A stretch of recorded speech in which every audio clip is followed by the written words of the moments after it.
Você mencionando que isso tudo é muito recente, não é possível, lógico, já tem algumas coisas definidas, mas acho que a grande maioria se descobre, porque também a tecnologia, a cada ano a gente descobre novas ferramentas, aparecem novos meios de se comunicar pela internet.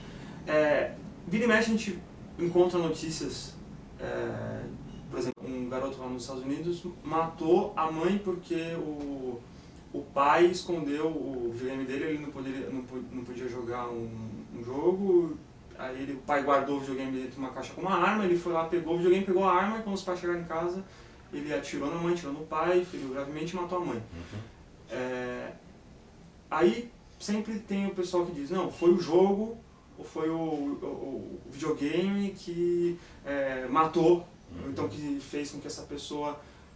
É possível a gente afirmar que um jogo ele vai fazer com que a pessoa se torne violenta, ou a pessoa já tem uma predisposição e de repente por causa de um jogo violento, ela, sei lá, tem ali um gatilho que vai fazer com que ela se torne realmente violenta? Então, acho que uma questão importante é que essas atividades, de certa forma, banalizam a violência. Certo. Né? Essa é uma questão. Agora, a violência, né? Nós vivemos num mundo extremamente violento. Que violência que nós estamos falando? Que violência é essa? Né? Aquela pessoa que está jogada literalmente na calçada, né? É uma violência isso. Né? E a gente convive, a gente passa por cima. E às vezes nem... Não fazemos nada. Invariavelmente, na nossa cultura hoje, né? Como até comum, né? Não é comum você encontrar alguém caído na calçada. Né? Ou dormindo porque está bêbado, você não sabe que ele vai. Isso é violência. Né? Então, há uma predisposição da personalidade? Eu creio que sim. Quer dizer, né? Nesse sentido, essa criança que fez isso, ela tinha uma predisposição patológica que levou, né, até se refugiar totalmente. Tem um vídeo de um alemão que destrói o computador. Exatamente. Né? Aquilo é um comportamento evidentemente doentio. Né? Eu já ouvi relatos de pessoas, de um rapaz que não saía de frente do videogame.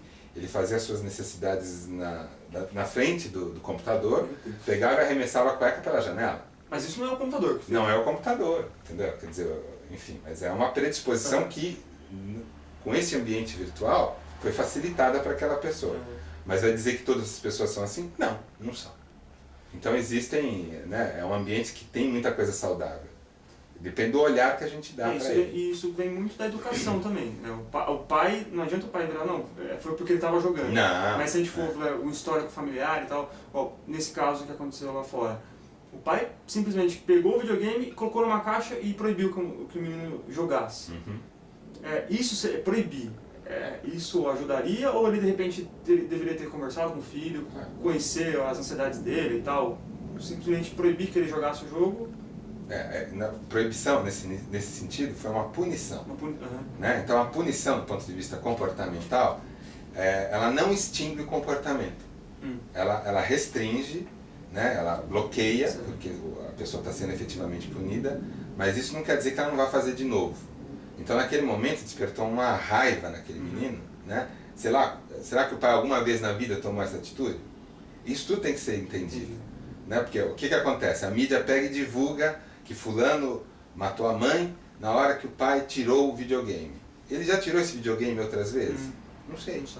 Né? Quantas horas esse menino passava na frente do computador? Que tipo de restrição isso foi colocado?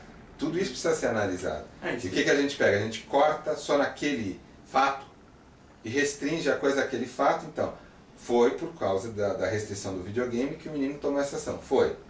Mas se fosse bicicleta, se fosse futebol, né? Quer dizer, não dá pra você dimensionar só com esse recorte tão pequeno. O engraçado é que, pelo menos assim, toda vez que a gente vê, isso acontece muito, principalmente quando tem a questão do role playing game, que é o RPG, que em alguns anos aí teve casos de pessoas descontroladas que jogando acabaram matando outras, aí alguns vereadores, deputados de estados resolveram proibir em algumas cidades o jogo, coisa que eu acredito que até estimula, porque aquela coisa do proibido é mais interessante.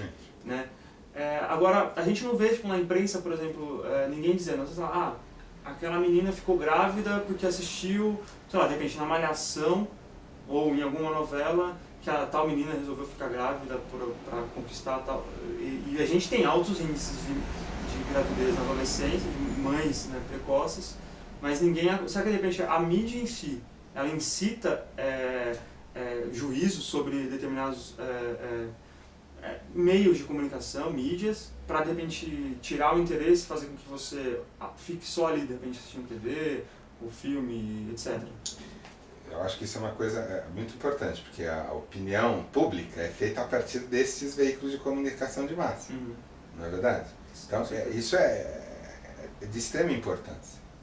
Então, quando surgiu a TV a cabo, por exemplo, logo que surgiu eu comprei isso daí, principalmente porque eu tinha interesse, meus filhos eram pequenos, que eles não ficassem à exposição da mídia aberta. Né? Então a gente escolhia lá o programa, os desenhos e tal. Hoje você... uma forma de educação. Eu selecionava o que eu queria que eles assistissem. Esse canal ele pode assistir, aquele canal ele não pode assistir, enfim. Né? Então quando você comprou isso, vamos pegar por aí. Não tinha, por exemplo, né, no começo da TV a cabo você não tinha propaganda, publicidade na TV a cabo. Hoje em dia você tem... Que é excelente. Né? Agora você tem. Né? Então você compra a TV a cabo, você engole os pacotes, que devem ser caríssimos, porque se na TV aberta é caro, você imagina na TV a cabo. Né? Porque o público da TV a cabo... O pacote já do assinante não é barato. Exatamente, quer dizer, então o público da TV a cabo já é um público selecionado. Então para eu fazer anúncio ali, tudo isso está interferindo, claro que está interferindo. Né? Então você acaba não lendo, você fica só naquele veículo de comunicação e restrito a isso. Eu acho que um exemplo que me parece absurdo é esse Big Brother, o sucesso que faz isso. Né? As pessoas gastam dinheiro, né, além de estar gastando dinheiro na hora que estão assistindo a televisão, elas estão lá ligando e pagando. E depois ainda vai lá na internet. Né? Exato, quer dizer, elas estão interagindo com aquele processo de exclusão de algumas pessoas que têm determinadas características. Isso de repente pode ser até mais prejudicial do que você ficar numa comunidade de relacionamento, porque ali você está se relacionando. Agora, no Big Brother, de repente você está se escondendo atrás de relacionamentos que são até falsos, porque ali as pessoas estão num jogo, né, tentando ganhar dinheiro, pisando em cima dos outros, aí você fica fascinado e acaba até se espelhando, não sei. Exatamente. Quer dizer, você começa a entender que aquilo é o que de fato é, né? Que a sociedade valoriza. Né? Porque a sociedade está dando um valor. A audiência quer dizer que a sociedade está procurando valorizando, né? Exatamente.